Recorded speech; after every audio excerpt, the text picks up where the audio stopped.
feel move good. the camera a little. Actually, you made it more straight. He helped us out. Way to go, bro. What is this? The Harold Where's dude. the applause? We got one that's applause. We do. I don't remember which one. Is it this one? No, crickets. Nope. Wow. Wow, Harold Goose. Way to go, Harold Goose. Well, hello, beloved customer, and welcome to Septic Guys No Shit.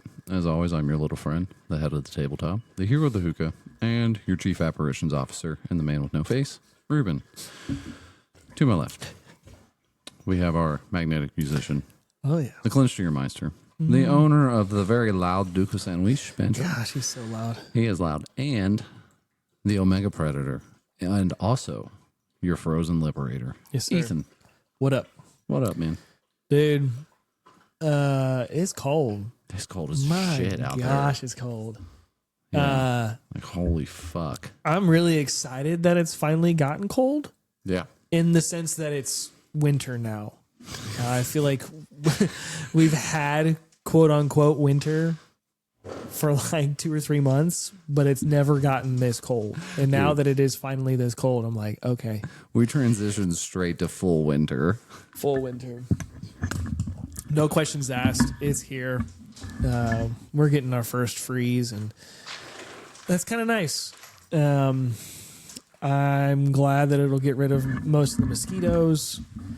Maybe because it's later, it will stay a little bit cooler for longer-ish. Maybe.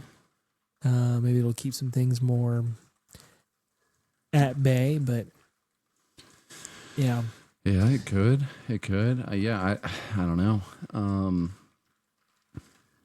Yeah. No, I'm glad it's here. I am glad that we are going to get a little wintry precipitation. I know that a lot of people in our area, that's a bad thing. I particularly like it. I do too. So I should have grabbed some of my wood from outside and had it in my garage before I left for work today. I forgot. So I have to do that whenever we get done. Yes. So it can hopefully dry out a little bit. Yeah, it should be dry by tomorrow if you put it in the garage. You think? Yeah, I don't know. So, all right. Well, how about you give us a little week update while my dog makes sure the door stays open and we get nice and cold. Week update. Okay, so I have some small updates Okay. from previous episodes. So I'm going to go back to the cryogenic episode. I'm going to do a slight update on that. I talked with an IRL customer today Okay. that he used to be a power lifter. Okay. Really cool dude. Yeah. And as a form of therapy that he used, a physical therapy that he used, Yeah, he'd go do the cryogenic chambers. he went to the cryogenic chamber. Yeah. Super expensive. Oh, yeah. That's a super normal thing. Fuck. He got a stick. Yeah, and he's going to go chew it on my bed. I'll be back. Yeah. So yeah, he was telling this IRL customer was telling me that a cryogenic chamber, super expensive. It's not for a long time, and actually, I don't know if I consider it full cryogenic because he's putting on a vet. He said he wore like he sits in this basically iron lung kind of situation, and he for about 5 minutes or so, it gets you down to like negative 200, something like that. But you can only do it for about 5 minutes because too long and you've got problems. So I don't think it's full cryogenic because the cold that they're using is just liquid nitrogen. I feel like the full cryogenic that we went into is like I even asked, I go, is it like a saline? Like they're pumping saline through your blood kind of to get you nice and cool. And he says, no, it's not a saline going through your blood. It's just this iron lung cryogenic vest kind of thing that you put on. So I thought that was quite interesting that as a form of therapy, you could get yourself to sub-zero temperatures. And I thought that was creative. That is interesting. That's super interesting. The funny thing about what we talked about was not cryogenics. Oh, that's a good point. We talked about cryonics. Which I feel like it's along the same vein. Yeah, similar lines, two different things, though. Got it. Yeah, they're not having to put any cryoprotectants in their body, which was the main thing that we fought about whenever we talked about that. Yes. Which is fine. I'm okay with fighting about that. Yeah, because you were ready to start taking it. I was wanting to change it into something that, like, if it's supposed to keep you living for longer, then why not? You know, like. Yeah, well, look, we're not going to rehash I don't like that shit. I guess I just didn't like the idea of that if you're going to die, that you're going to come back to life. Yeah. Yeah, It's you like, were super against that. My brain is like, you're dead, soul's gone. Yeah, soul's in other realm, other world. No, you're right. It's an affront to God. Yeah. No, no, you're 100% right. That's super interesting about the cryogenics. There was a professional football player named Antonio Brown that got into trouble doing that stuff. He got in trouble. Why is that? Why would that be in trouble? Well, because he went into a cryogenic chamber and didn't wear any socks like he was supposed to and got frostbite on his feet. Oh, wait. Okay. Yep. You'll get to the punchline. That's the punchline. Frostbite. Okay. And so the team fined him like $50,000 or something because of The it. team fined him. Okay. Yeah. See, I understood. That's what I was waiting on. I thought the NFL fined him for doing it because it was a PED. PED, a PED or like a blood doping kind of thing. No. He got in trouble because he damaged his body with the team. I got you. That makes sense. Yeah, you fafoed. You totally fafoed, and you screwed up. And he's got something else in his mouth. I see it. Oh no, never mind. I'm lying. Anyway, so that's That's one update. Yeah. The other update that I have. Another IRL customer. We started talking about. No, sir. We were talking about something. He was talking about a car that he had, and then I had noticed that I could hear some sort of vacuuming going on. I go, "What?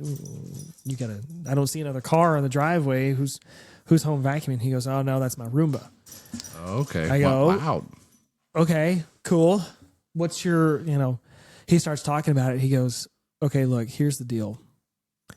I have my Roomba run 3 times a day, 3 days a week." Okay. So 9 times total, but only 3 days. Yeah. Interesting. Anyway, this is the funniest part about it. So there apparently was some articles going around and about how the Roombas have cameras on them. Yeah. And that they're videotaping your room. Okay. Okay, they're videotaping your house. They're getting information about you. Hold on 1 second. I can't trust that dog right now. I'm sorry. You just keep telling the customer about this. That's fine. You do your thing, man. So the Roomba has cameras, and then it's supposed to record your room. Well, he found out that every Monday that when he set up his Roomba to run, it starts at 7 o'clock. And by 7 a.m., Central Standard Time. By 7:15, he gets a notification on his phone, and it says, Roomba couldn't finish the job. It went back to its docking station. So he starts trying to figure out why this is going on. And what he did was around the same time when he started this regimen for his Roomba, he also was reading these articles. So he goes and he finds where the camera is on the Roomba, and he puts a piece of tape over it, and he lets it do a cycle. And it said within 15 minutes, Roomba can't complete task, went back to docking station. So he ended up finding out that the camera is not indeed a camera, but a light sensor. So that as the robot is going around, if the lights aren't on, Yeah. it's not going to be able to complete the job. Oh. So I took that as, I have nothing to worry about. Okay. These robots are dumb.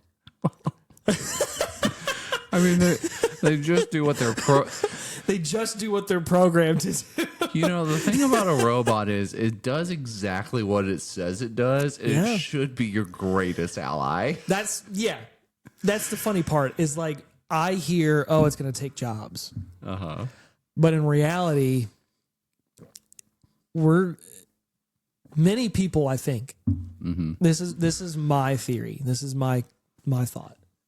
Many people like me would forget the fact that a robot is only going to do the one task. Yes. And it may not do it 1,000% well.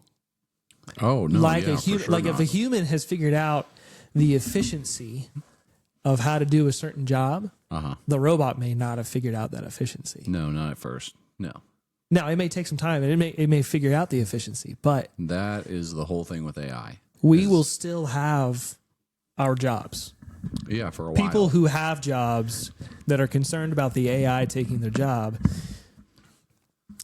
Here's a PSA. Don't give the AI the efficiency route. Well, okay. Treat it like it's a green worker, like somebody who's just brand new to the job. Okay. Give them the basics. Let them only do the basics.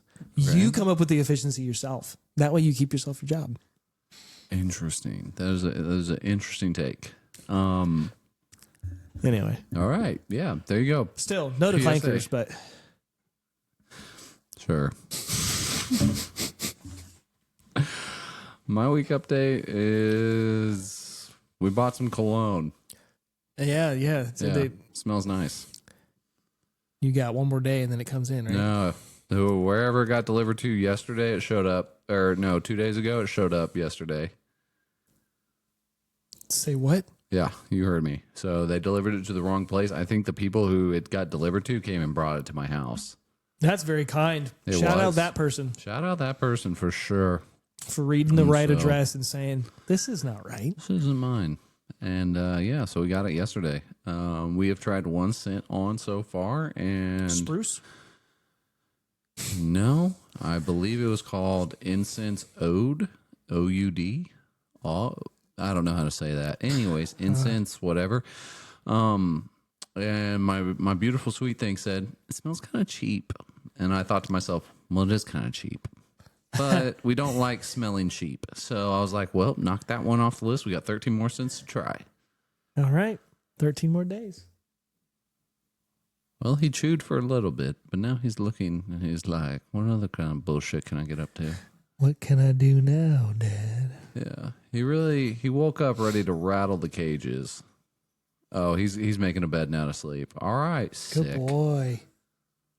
Good boy. Good boy, Harold Goose. Yeah. Anyways. Yeah. So yeah. Well, and then we've just been doing research for our topic. Not as much as I should have, but we've got enough to make ourselves a little episode before we just fall into nothing. Yeah. Yeah, for I sure. think we'll figure it out. I think it'll be fine. Because yeah, we're going to talk about Mothman today. Dude, okay. I was originally very upset. Oh, dude, you were so mad yesterday about this.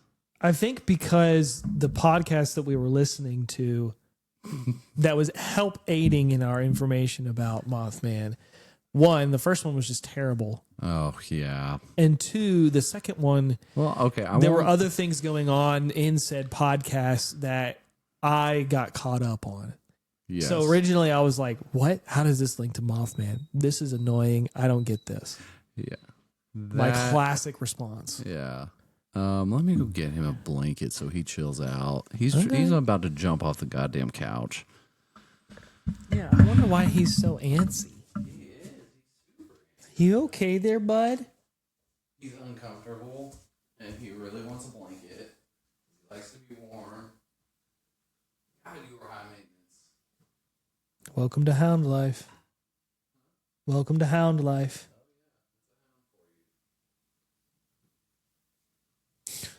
It's funny. He doesn't act like this at work. Just at home. He knows he can get away with it. He's really just used to being comfortable, you know? Huh. To be warm. I wonder where he gets that from. Anyway. Okay, so Mothman. He gets it from his mother. I know that there are some things that are going to pop up in Mothman that I have absolutely went further into a little bit. Oh, good. Then you can add more to it. Okay. Especially if you're talking about the MIB. I am talking about MIB. Okay, I thought you would key into that, and so I spent no time. Okay, so I got a little sidetracked because I saw a name when the MIB came into place. But I did ask some interesting questions. Was it Indrid Cole?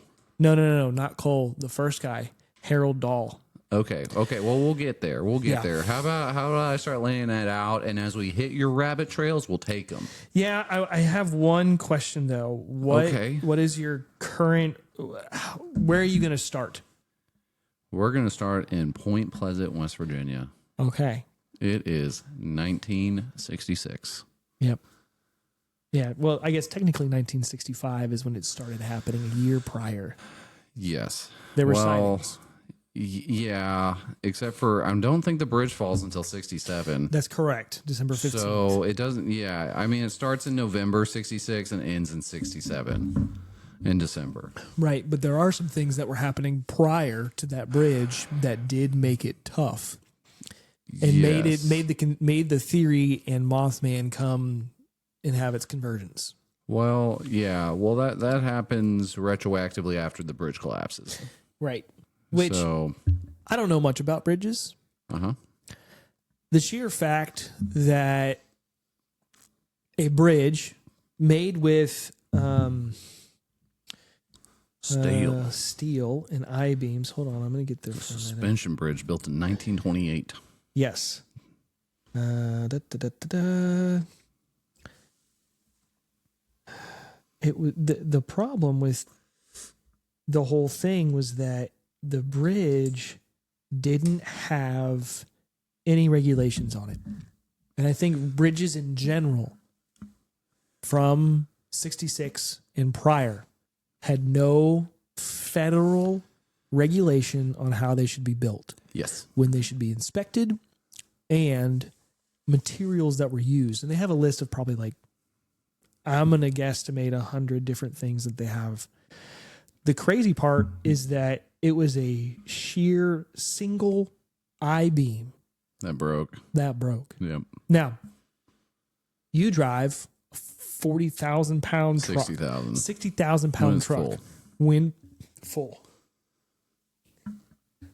I'm pretty sure an I-beam has a weight tolerance of less than that, right? Wouldn't that make sense? Like how much it can actually hold? I think it depends on the I-beam. So my question that I'm like mulling through is like, if it was made with I-beams and it was made in a way that only one I-beam had to fail. Yep. Who built this? Well, they built it in 1928, dude. It's a suspension bridge. Yeah. They're pretty fragile. And but they can also be super strong. That's what I'm saying is like, there's the whole Da Vinci Bridge where you've got the interlocking beams that go above and below each other. Uh-huh. And the amount of weight that's able to be displaced over those beams is incredible. Yeah. Which is what makes me think like, okay, suspension bridge, you've got extra cabling, you've got other things that are going on that causing this bridge to stay upright. Mm-hmm. And yet 46 people. So what is that? 10, 15 cars? No, it was like 30 something cars. Okay, 30 cars. I think it was like 31 cars. 1960s, so a car probably weighed a little bit more than what the cars do today. I mean, I'm just kind of like, I'm trying to understand, like, how is it a structural thing or is it a weight thing? Because, yeah, researching this, I was like, this is tomfoolery. This whole Mothman did it. Ooh. No. Okay. Hey, no one claims that Mothman did it, sir. He claims that he's they claim that he's the harbinger of death. They claimed he was warning everybody, hey, this bridge is about to fuck up. And we didn't pay attention. But nobody was lobbying for a change in federal law for bridges to be taken care of. That ain't Mothman's problem. Well, that's what I'm like. He don't do governments. Outside of government or not. Bro, Mothman is like Batman. He's a vigilante. Yeah. What's funny is they said that the name Mothman was given because it was fuck. It was a representation of what Mothman was in the Batman. So I looked up the Mothman Batman during that time, which is the 60s with Adam West. He ain't look nothing like whatever the creature is that comes across in these people's visions. But you got to remember, Mothman's in the zeitgeist, right? Because of Batman. Yes, okay, the name. So the yes. name is but there. It doesn't look anything like You it. have a humanoid winged creature with big red eyes, but they're big, Yeah. And so people just think Mothman. Yeah. So, okay. So for the listener that doesn't know, we'll go ahead and actually get on with the story. Yeah. Sorry. You're okay. I go down rabbit trails. We jumped the shark a little bit, and we're going to roll it back, and we're going to walk down it. And then as we walk down this path, when we get to one of Ethan's other rabbit holes or someplace where he delve deeper, we'll go there.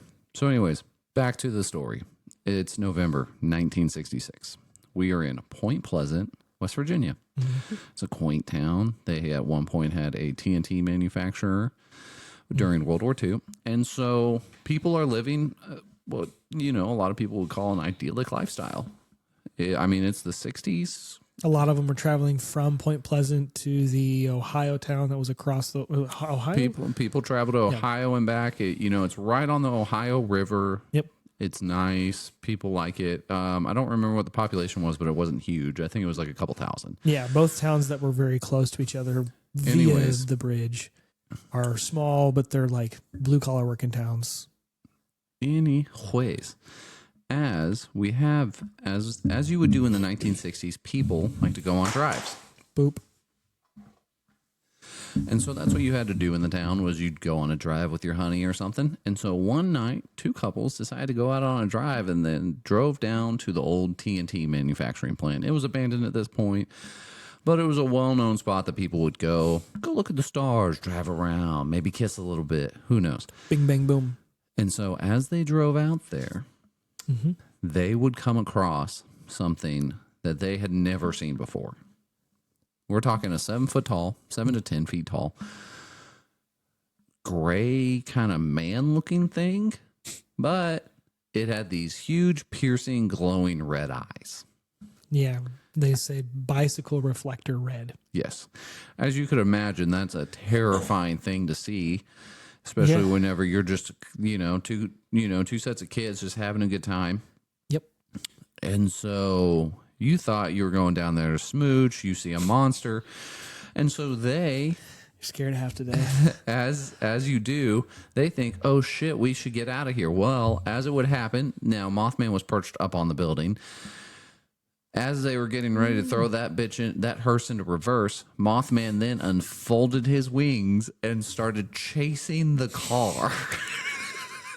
I'm gonna get you. And so that's how we begin the legend of Mothman. Yeah. With Mothman, you then end up having them go report to the sheriff because they're like, dude, I don't know what the fuck that was. And so for the next year, you have that town of Point Pleasant every couple of weeks, every couple of months, being like, oh shit, Mothman is trying to get me. And so he was chasing people's cars, sitting on top of buildings, Sitting in caves, being a creeper.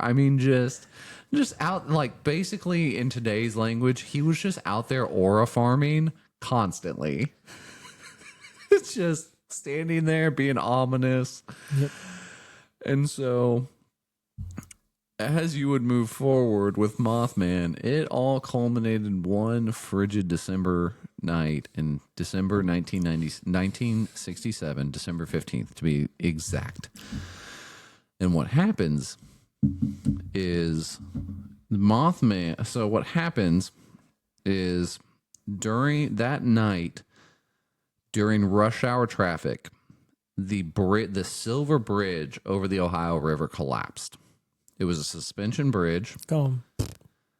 46 people died. I believe it was 31 cars fell into the water. Or maybe it had been 36. I can't remember. I did the math while I was listening to one of the podcasts, and I was like, okay.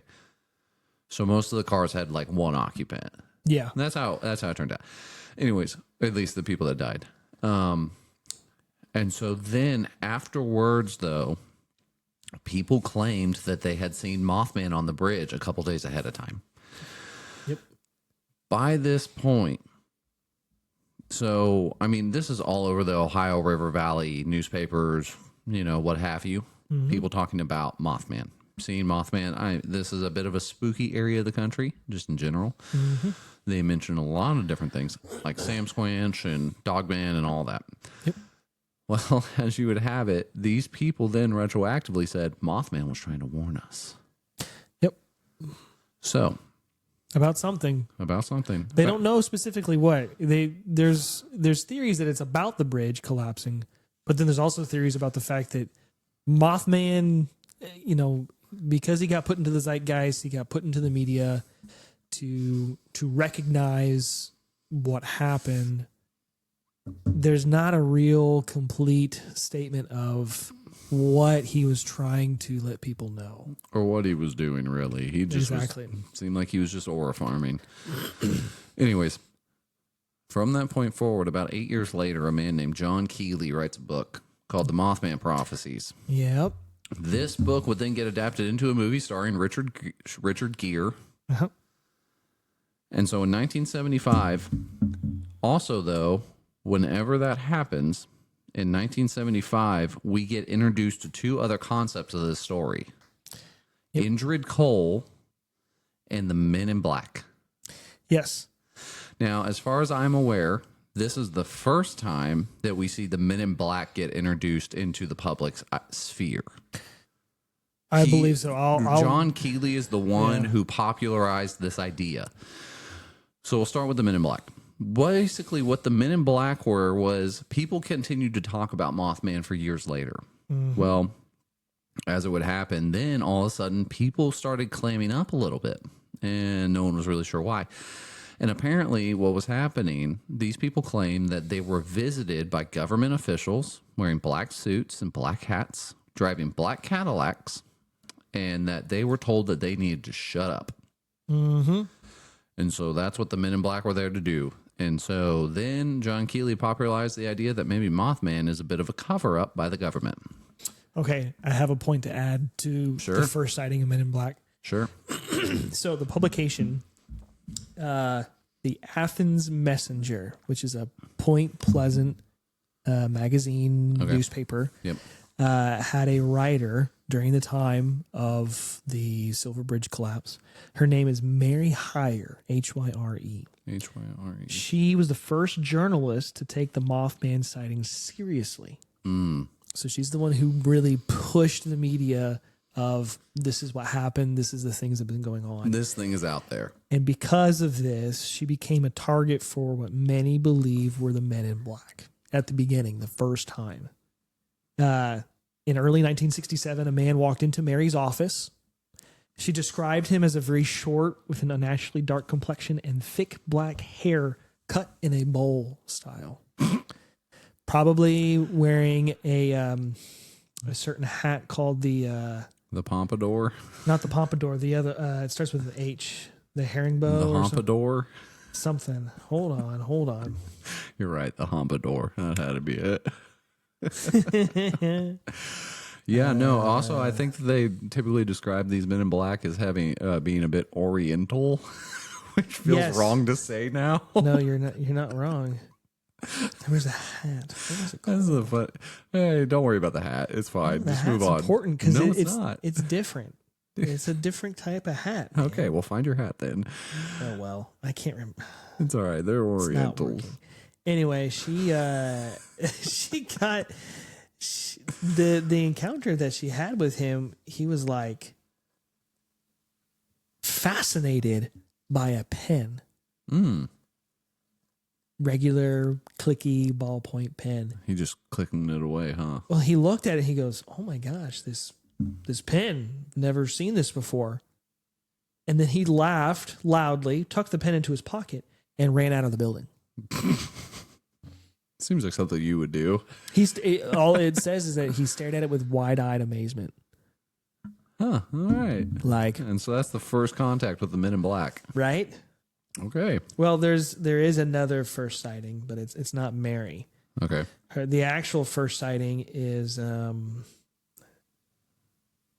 1947. Okay. So 20 years prior. Okay, so Roswell. Yes, during around the same time, June 21st. A man named Harold Dahl, Harold Dahl. Harold Dahl. This is where my first rabbit hole went. So there's some famous movies and famous books that are written by an author named Roald Dahl. So Charlie and the Chocolate Factory, Fantastic Mr. Fox, BFG, James and the Giant Peach, those books, right? Yeah, And all I the books you loved as a kid. Yeah, I started going down this hole. I was like, oh my God. Who the fuck is this guy? Is Roald Dahl Harold Dahl's son? And I started going into it, and I was looking at it, I was like, oh my God, he stayed until he was 31, and this is not, and then I looked at it again, and I was like, wait. Roald Dahl's British. He wasn't even anywhere near America in 1947. Well, but Harold could have gone to Britain and sired a illegitimate son. It's spelled differently. Yeah, it's tough. This Harold is spelled Harold. Roald Dahl's father, Harold, is spelled Harald. Harald. Because he is a Dutchman, Danishman. So completely different sides of the spectrum. But you know what though? It's good to get your heart rate up when you're like, I have found a connection that is incredible, and then you're like ascending into the stratosphere, and then your just legs get chopped out underneath you. Well, I just started to think, it was like, okay, what if some of these stories are Roald Dahl's way of telling his dad's stories and the things that he encountered? Because there, when people finally get contacted about seeing a UFO or seeing a specific thing, that very well may not be the only thing that they've seen. Yeah. That's just the experience that was able to get seen. That is a common phenomenon with people like that, where like if you start seeing UFOs and stuff, you're gonna be seeing Sam Squanches. I mean, all kinds of stuff. So the encounter apparently happened. So Harold Dahl claimed he saw a donut-shaped UFOs over Murray Island, Washington. Okay. So on the West Coast. Out on the West Coast. The next morning, a man in his pristine black suit arrived at Dahl's house in a brand new 1947 Buick. Brand new. The warning, so they had a conversation, made him, they went to a diner and recounted exactly, like moment for moment, what Dahl had seen the day before, despite Dahl not telling anybody. That's the crazier part. Yeah, they knew he was there and then went and got him. Before he could say a word. And the man told him, if you value your family, you'll say nothing about this. Oh, shit. Yeah. No, the Men in Black are definitely going to be a full episode for us. There's a lot more. There's a lot more things that have happened. But did you ever find that hat? The Pompadour? I'll look through it. You can keep going. Okay. I will find it. Anyways, at that point then, John Keeley also introduces us to an enigmatic character known as Indrid Cold. Yes. Now, Indrid was a very unique person because we never actually meet Indrid Cole. No. Instead, is it Cole or Cold? Indrid Cold. I call him Cold. It works. Indrid Cold. Now, the thing about it is we never actually meet Indrid because he is supposedly an alien. What happened was a man named Woodrow Durnenberger claimed that he was driving one night in Point Pleasant, driving down the road, and then he saw a UFO landing on the highway, and a man named Indrid Cold got out and started to speak with him telepathically, telling him that he was a friend, that our civilization was far more advanced than his, and that he meant him no harm. Well, Woodrow would then go to hold a press conference to tell about it, and that he then... Did you mention that it was telepathically? Yeah. Yeah. That's wild. He then goes on to, in the press conference, say that him and Indrid became friends and that he even visited Indrid's home planet. And so the thing about Indrid Cole that's weird is that he was apparently always grinning. Yes. And so that gave rise to him being known as the Smiling Man. some people believe that Indrid Cold is the Mothman, Yes. that they are one and the same. In human form. In Yes. human form, he, instead of being that monstrosity that we talked about earlier, is able to shapeshift into a human form. Which would be crazy. I mean, but like, this then gave rise to the term ultra-terrestrial. Yes. John Keeley is one of the first men to ever possibly posit the idea that maybe, just maybe, these aliens, Sam Squanch, whatever you have, that they are not space aliens like we would think, but that they are interdimensional beings. And so that's what he meant by ultra-terrestrial, is that they have a physical form and body, but that they are able to travel through different dimensions. So here's where Mothman, you may be thinking to yourself, well, I've heard about the Mothman. I mean, all this happened in 1960. How am I still, like, why is this still popular? What have you? Well, some people claim that back in 1980, before Chernobyl blew up, Yeah. that retroactively after Chernobyl, people that were living in the area started claiming that they were seeing this large black winged figure with bright red eyes flying around Reactor 4, which is the one that melted down. Okay. Then in 2001, on September 11th, after the attacks on the Twin Towers, people claimed afterwards that they had seen a figure resembling Mothman near the Twin Towers. Okay. Did you hear about what happened in 2011? Well, we were going there. Okay, well, okay, how cool. about you talk about it? You talk about it. Okay, apparently there was I say 2011. Yeah, 2011, the O'Hare Airport cluster. Yep. A significant number of sightings of Mothman happened at the O'Hare International Airport in Chicago, greater Chicago area, where they see a giant bat or man with wings roughly 7 foot tall. They're huge with 15 foot span, hisses, same eyes that have always been there, that kind of thing. And allegedly the thought that comes into play with him during those times, and in 2017 and I think in 2021, is the pending disaster theory. Did you hear anything about that? Yep. So that when you sight Mothman, there is an impending disaster wherever he's at. Right. And with that Chicago one, they're saying that the theory is what happened. What do they call it? Well, the problem with the 2017 sightings are nothing bad ever happened. Right. Nothing happened. There were thoughts that it was because of the New Madrid fault line. The fault line, yep. But nothing ever happened. Nothing ever happened. And the stuff that happened in 2021, nothing ever happened either whenever they saw him. But what happened in 2021? That happened big all across the country. Well, that was really 2020, though. 2020, 21, same diff. Different diff.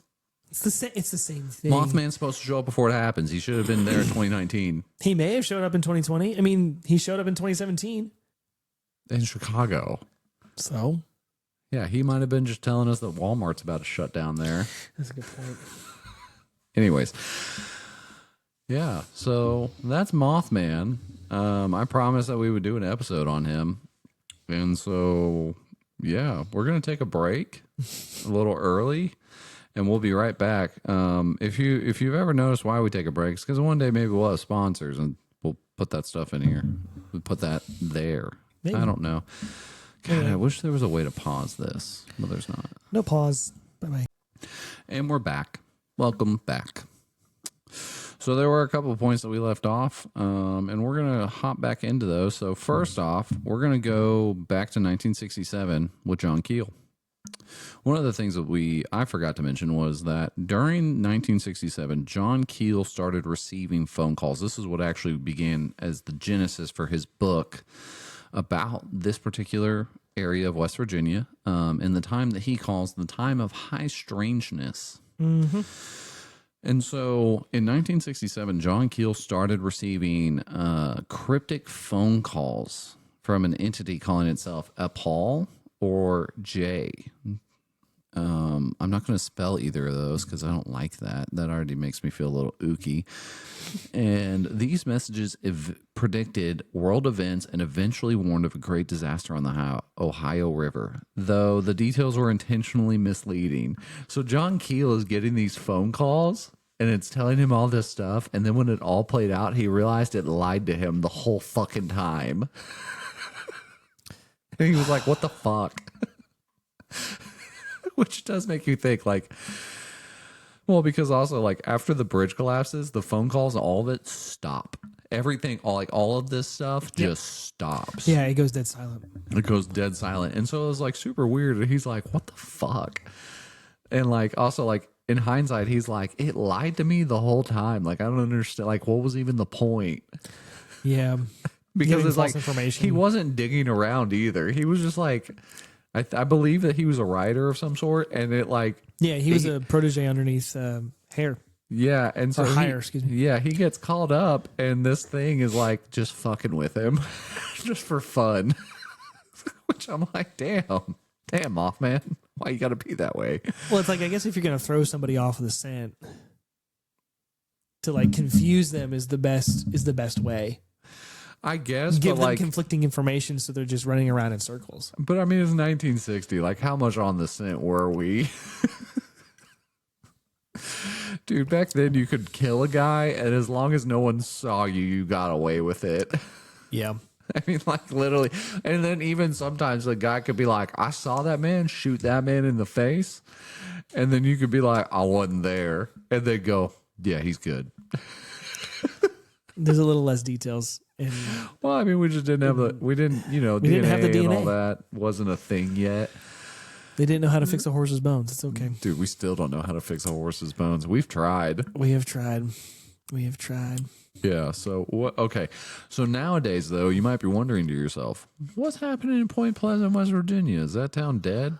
No, actually not. It is a big time tourist town centered around Mothman. They actually have a statue of him in the middle of town with a webcam 24/7. You can go look it up and see what's going on with the statue. Yeah, he's made out of full metal, and the eyes are like as big as I think they're almost like two times the size as the red bike reflectors. Yeah, it's a creepy statue. It's wild. I don't like it.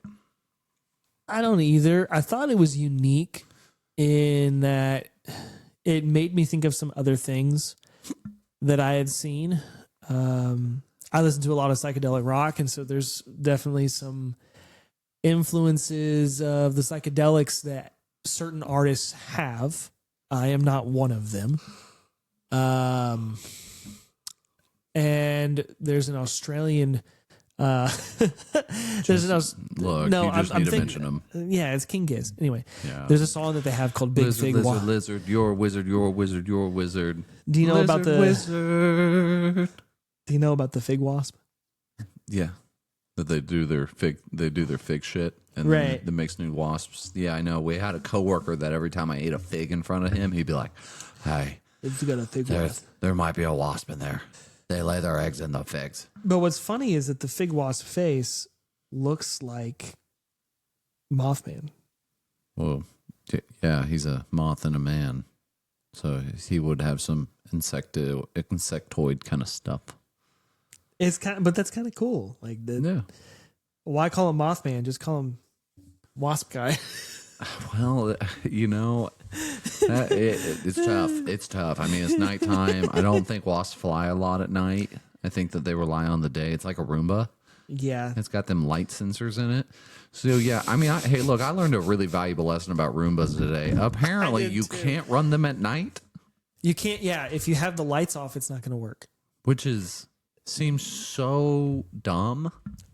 Yeah, instead of using a camera, it uses the variance in lightness and darkness whenever the lights are on to determine if it's hit a wall or not. I thought it would do GPS. I really did. I thought it would have too, because that's how they do Yeah, because The robot mowers, they use a GPS. Yeah, and I don't want a camera in it. No. Absolutely not. Like, I don't want Roomba, like, taking video of my place. Yeah. I mean, I don't have one, but, like, if I had one, I wouldn't want that. Nope. But no, apparently it's light sensors, which you would also think, though, like, but I want to run my Roomba at night when I'm not out and about, so I don't kick my Roomba. Yeah. It's also like, I understand Quick Trip has got their new Pringle robot. Yeah, that thing. Yeah. I'm cleaning the floor. Yeah.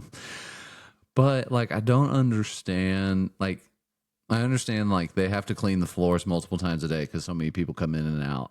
Oh, yeah. But there have been times where I've been in a Quick Trip while it's cleaning the floors. And I just think, God, this thing does a terrible job. Like, I don't think it's good at its job.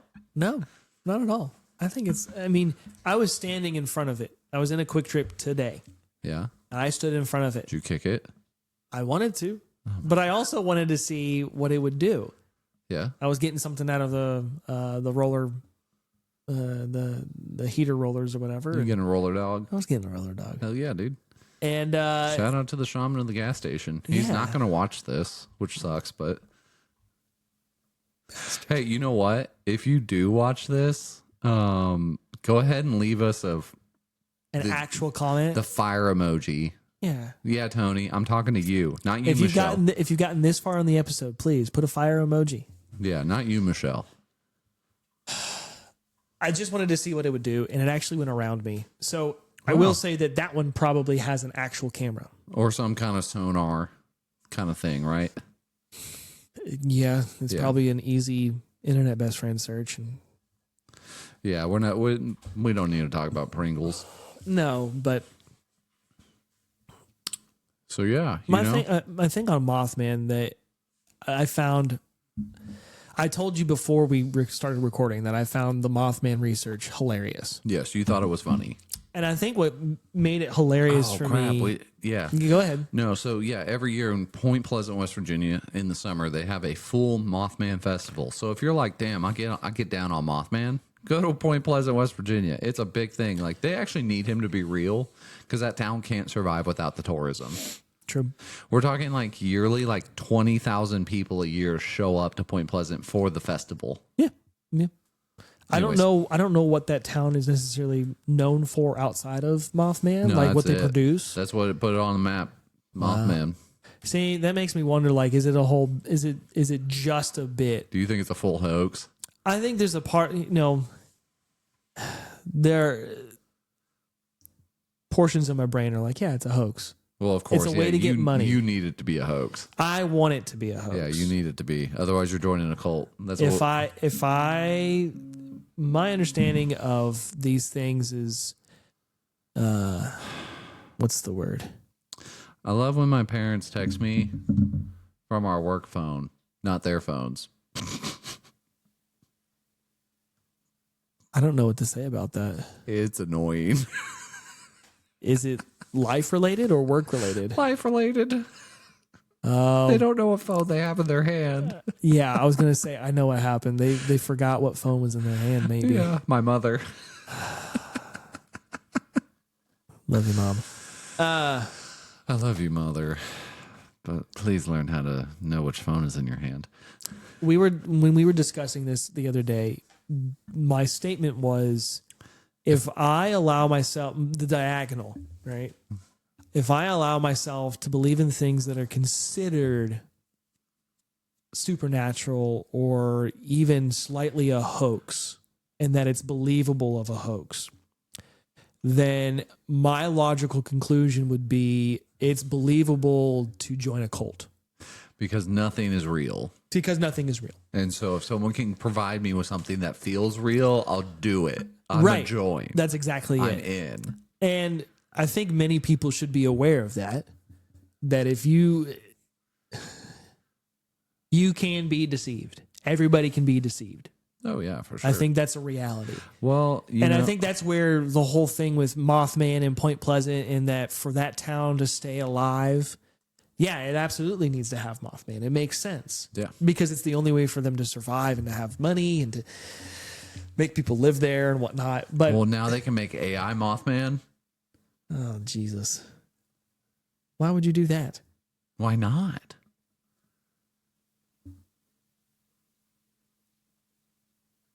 What, you don't like AI Mothman? Do you not consider that idea? No, that didn't even cross my mind. Yeah, dude. AI Mothman. It's a thing. It could super be a thing. You start posting AI videos of Mothman, drum up a little extra business. Maybe you get 21,000 people in the festival this year. Okay. Did you ever watch a TV show called Psych? I watched it a little bit, yeah. It's like modern Scooby-Doo mixed with Scrubs. Yes. Yeah. Hilarity, hijinks, lots Constantly of 80s. hunting down a supernatural thing that turns out to just be a guy in a mask. Yeah. The whole idea, right? Yep, sometimes we sing a song. Yeah. We bring a lot of 80s references. Anyways, so one of the main premises of Psych is they do a Bigfoot episode. Hell yeah. Sam Squinch. Good old Sam Squanch. And, you know, they made it real believable. They made the whole story believable. And then at the end of it, it's like, no, it's not real. Well, because they based that off of, well, remember when we did the Bigfoot episode? Mm-hmm. They based that episode off of a real life Event from that Teddy Roosevelt's book, Right. from a trapper that he had talked to, where Yeah. his buddy got killed by a Bigfoot. Right. So, okay, but then that's a story that he heard from somebody else, right? He heard it from a guy so we are reading the secondhand account of that book, of that work. Yeah, secondhand. Okay. Keep going. Because Teddy talked to the first-hand guy, the guy it happened to, and then wrote it down. Right. Okay. Where are you going So, with that? what's the best thing about a story? Well, that has a beginning, middle, and end. You can make it believable. Sure. You can convince anybody of anything within the story, No. and you'll believe it No. because it's a story. Okay. No, that's not how that works. As you read a story, if it's unbelievable, you turn it off because you're like, this is stupid. Well, then why do we keep reading sci-fi and why do we keep reading fantasy and those things? Yeah, but this isn't a fantasy story. That's This isn't a fairy tale. But you Like, this guy is you telling you- read those other stories because Yeah, they're fun. it's fun, it's enjoyable, Yeah, and sure. you want to be involved in it. I mean, look, Disney adults are real, right? They love Disney. They love those stories. Yeah, sure. To me, this kind of thing with like the Mothman or the Sam Squanch. You just think they're all fairy stories. I think they're all stories that people are trying to get the next big paycheck. Wow. Okay, so all this is just a vehicle to make money. Absolutely. Hence why Point Pleasant can't survive without having Dude. Mothman. I mean, look, I like That's that why angle. it's funny. Like Men in Black, the movie was we Aliens. are the people that interdimensionally take care of the aliens for you. Not even interdimensionally. You just like they're taking care of aliens. Well, they do go interdimensional. They go into the They past. They time travel. Time Yeah. travel. I consider that interdimensional. Fair I know that's enough. not really, but Well, maybe. it may be. Who knows? Like that whole premise is we are the intermediary between you and the aliens, and we suppress or not suppress. That's probably not the right word. No, yeah, they're suppressing the information. They're suppressing the information and they're hiding it from people. Uh-huh. In this, there's enough information to make it believable. Okay. 7 foot tall, 10 foot tall human being, large, red eyes, big 15-foot wingspan, chased after me. Yeah. Right? Yeah. That's believable. Yeah, these kids were terrified. Absolutely They terrifying. made a full-ass police report about it. Right. But then what they do is they go and make a statue years later. I mean, like, all those people that were involved in the original story are probably dead by the time they make the statue. No, I understand. That's what I'm saying. Many years later. Decades later, Decades later, you've got this kind of representation of what it's supposed to be. An artistic representation, yeah. Exactly. Yeah. Which has a lot of artistic liberties, which means that somebody decided, yeah, that still looks okay. That looks right. I think that's what it is. What if it's not? What if it's just a barn owl that got the light shine on it and it decided to fly down because you scared the barn owl? Yeah, look, I personally think that a lot of the Mothman sightings here are barn owls or some kind of like heron or something. Sure. Or there's a specific sand crane, Yes, the sandhill crane. the sandhill crane with its big red patches around its eyes. People, I do think a lot of this Mothman stuff with people misidentifying that personally. Absolutely. I will say this particular story did bring to the forefront something that I think is very important between the two of us. Okay. When we encounter stories like this, Yep. so I'm going to use the terms innocent and guilty. Don't think Yes. of don't put any moral characteristic. No. True versus false. You come at them as always false until proven true. Yes, absolutely. Whereas I come at them more as like possible until proven not possible. Right, because I feel like you are a little bit more on the fantastical side. I want things like this to be real. Absolutely. And so I come at them with less scathing skepticism and more like I want to hear more about what's going on. Sure. Where I feel like you come at them and you're like, it's fucking dumb. Yeah, it's not real. There's no way it's real. Yeah. Right? Yeah. Yeah. Because it's like we just sat here and logicked out that, okay, it's more than likely a barn owl. Yeah. Yeah. We definitely got there. And the town would be collapsing if it didn't have this set of traction. I mean, the same concept could be applied to Roswell, New Mexico, with the UFOs. Look, as If someone that who's town did not have some sort of UFO sighting, that thing wouldn't even be on the freaking map.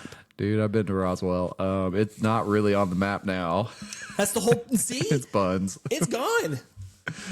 And that was what 20. What was that? 40. 80 years ago? Yeah, Yeah, like So- 80 years ago. almost 100 years ago, and this town is like, yeah, Roswell, New Mexico. Oh yeah, that thing. But now it's a legend. It's a legendary thing. It's something that people will always remember At least for another couple of years. Yeah, for sure. until the alien tapes get released. You know. Or until Project Bluebeam kicks in. Yeah, we'll do that later, right? Yeah, I'm going to save that one for Tony. Mostly because like that's going to require a lot of research on my end to like fully lay out the plans for Project Bluebeam. Sure. And also I need our resident big government, non-government guy. Please, yes, Where please. Tony simultaneously walks the line of I love the government, I hate the government. Yeah, he knows the line he's towing. Yeah. He knows how inconsistent he is on this. Absolutely. Absolutely. Yeah, no. Mothman. Yeah, that's what kind of got me all like. That's Why I thought it was. It got me worked up, but it also Yeah. like as I researched more, I was like, oh, this is hilarious. Yeah. This is hilarious. I can now see this as a conversation starter, and you just poke and prod and start asking things about what people think about different stuff. And it's like, hey, what do you think about Mothman? Do you know who Mothman is? Yeah. Now, see, I've tried that in the past, and most people didn't know who it was.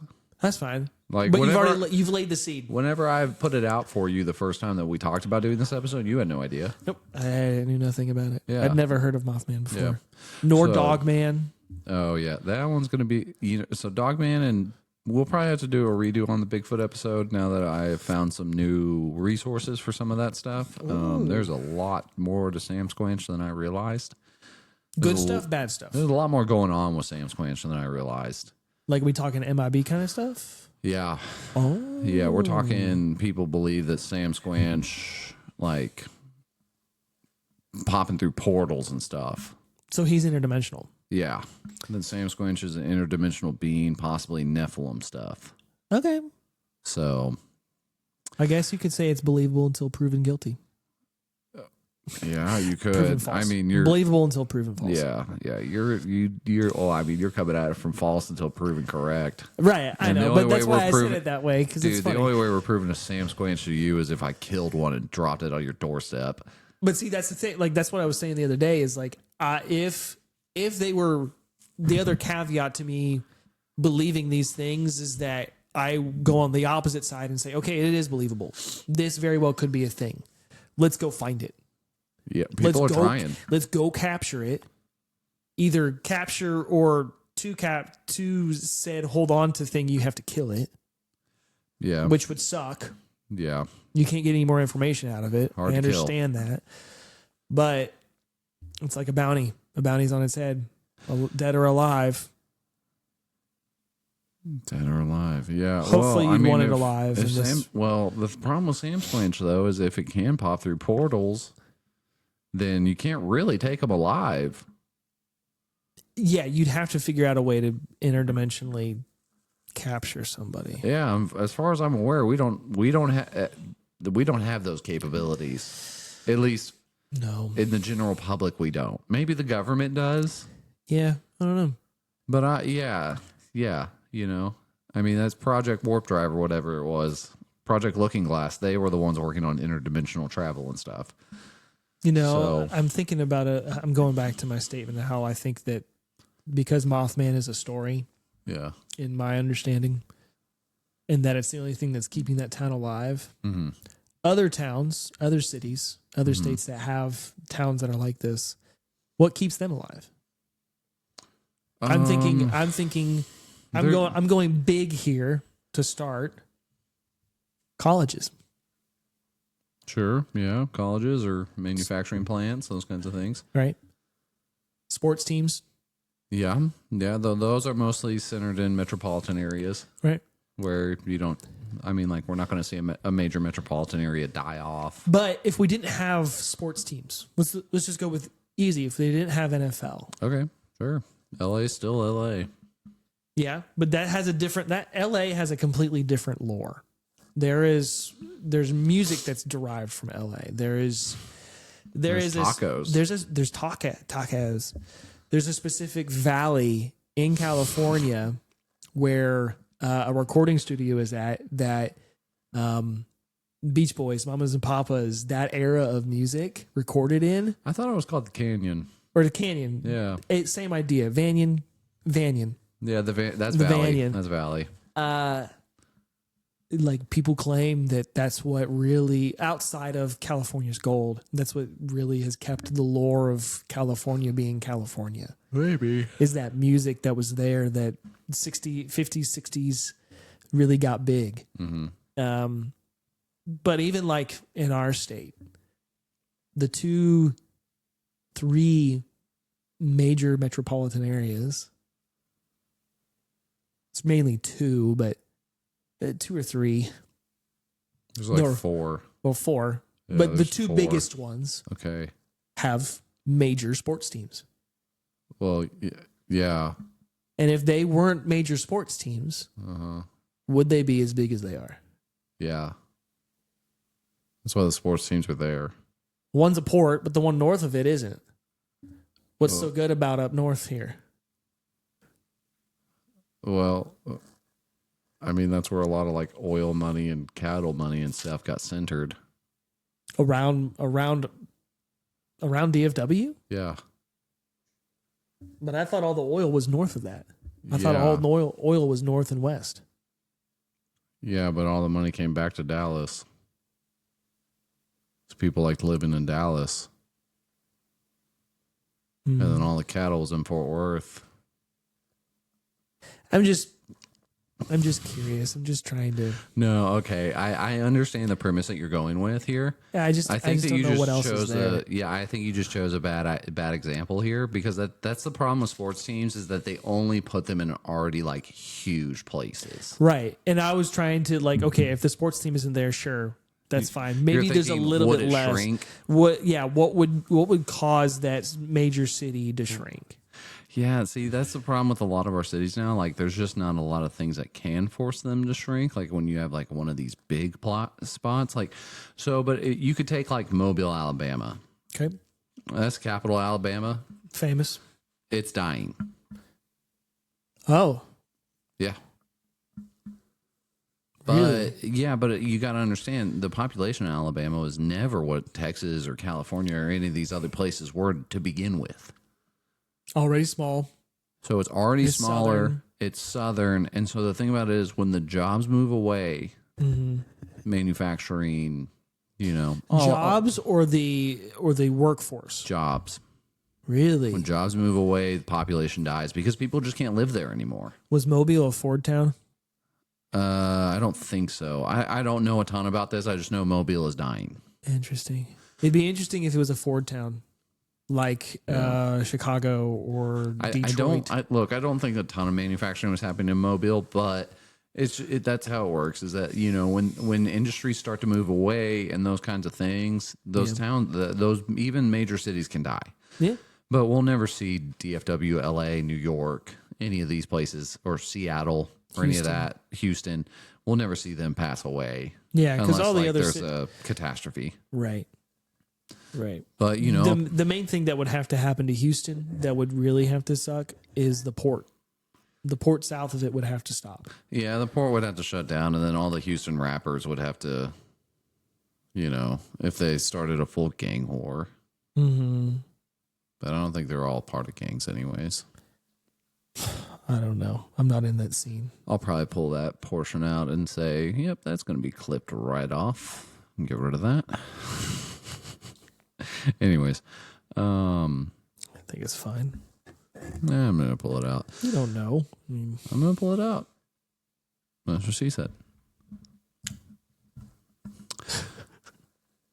Anyways. Yeah, I was just trying to really figure.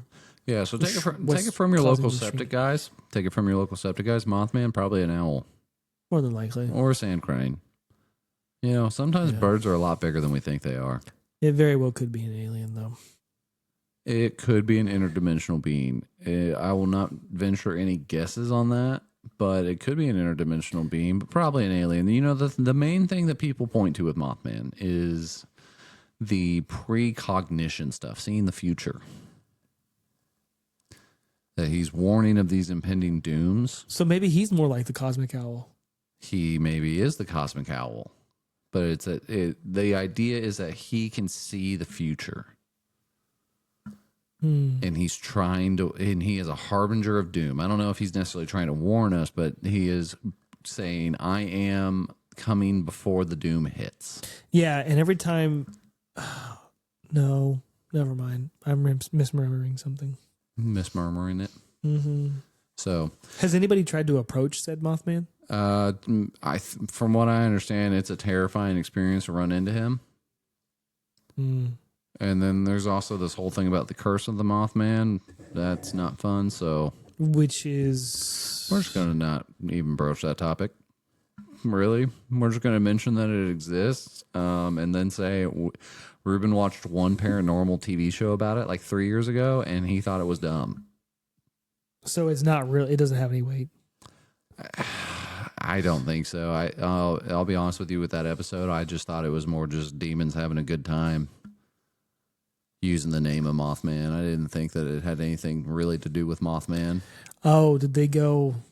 They went to these people went to some cave and then purposely tried to piss off the Mothman, and then things got weird, so then they left and went home, and then this weird brown stuff would splat all over their wall, and things would get destroyed in their house. It was a whole bad thing. And then I think they got some kind of Native American shaman to appease the spirits, and then things stopped or whatever, and I was like, that's weird. I'm like, I don't. That's a little too far. I'm like, this is a whole thing that I don't quite understand. And, I'll be honest with you, this just seems like regular demonic activity. I don't think this is specifically Mothman. Yeah, it very well could be demonic too. Well, that's the thing. If he is an interdimensional being, then, from at least my framework, there's only a couple options for that. Demon. Some kind of demon Nephilim bloodline thing. Yeah. And so, that's why I think it's probably a barred owl. Because I'm not going to give them more credit than they deserve. Sure. So, I mean, it's a safeguard. It's a good safeguard. Yeah. I mean, I just think that's the right thing to do. So anyways, what's our counts? We had no you know what you did. No. Hey, Men in Black, you know what you did. Oh, Ethan's on your ass. Okay. Dude, Can I wear a Homburg hat? Dude, once you get a knock on your door tomorrow morning, he's just got the ballpoint plan that says Point Pleasant, West Virginia. You know, I think there's only one way for me to handle that is I look in the camera and I talk to the camera and I say, I'm sleeping. It's cold. Because it would be one of those, he would show up and it would be like, do you have a moment to talk about the Men in Black? Like a full Mormon moment. And I'm like, no. Who are the Men in Black? We know what you talked about last night. Be like, you're right. I don't know what's going on. I'll stop talking about it. Leave me be. Yeah. Or I don't know. I mean, I don't know what else I would do. Turns out it's just Tony and a Hamburg hat. You'd probably have more of an encounter with them than I would, if I had to be honest. I don't think so. You're I'm more not aware of these things than I am. No. I'm as dumb as a box of rocks. You have a point there, but I'm not out there like doing investigative journalism or anything on this. Oh, yeah, no. I mean, I'm not interested in that kind of a thing. maybe the Gemini is all like sending it in and saying, hey, this guy's looking up the Men in Black. You should be careful. Look, Go and see him. I'm definitely on the magic watch list. The magic? Oh, yeah. Like Wiccan Yeah, stuff? doing actual magic shit.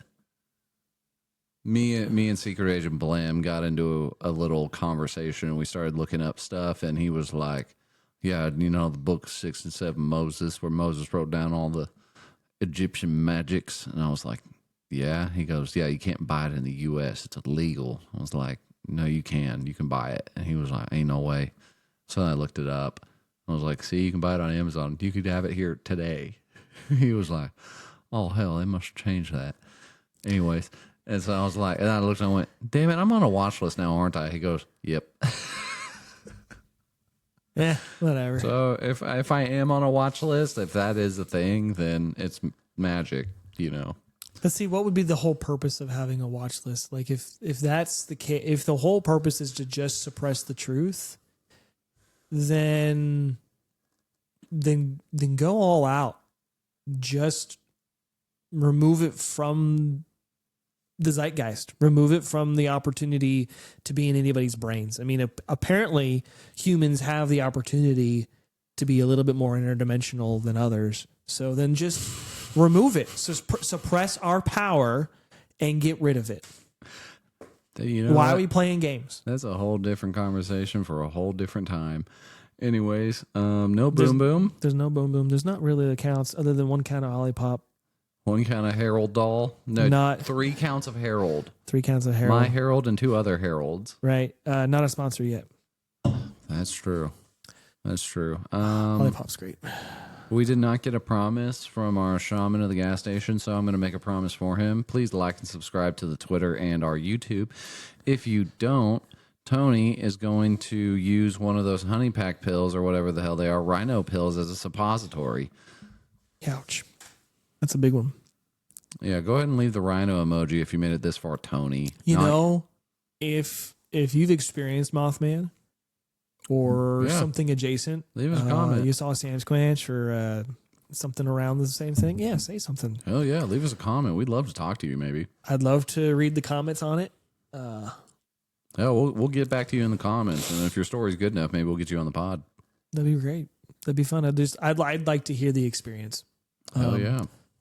Not because, just because. Why not? Yeah. So, for our final... Yeah, go ahead. Okay. I was going to ask, do you have a tease for next week? No, I do not. But I do have this for you. The Harold Goose No Jumps Wisdom of the Day. Yes, please. When you're texting your family members, make sure you know which phone you're using. Don't use a business phone. So anyways, this has been Septic Guys Know Shit. I hope that you have a beautiful day. Stay warm out there. Or stay cool out there. I don't know what time of the year you're listening to this. And anyways, make sure to check your chlorine. Wipe your ass. Don't flush any wet wipes. And we'll see you on your next inspection. Hey, Michelle, go to bed.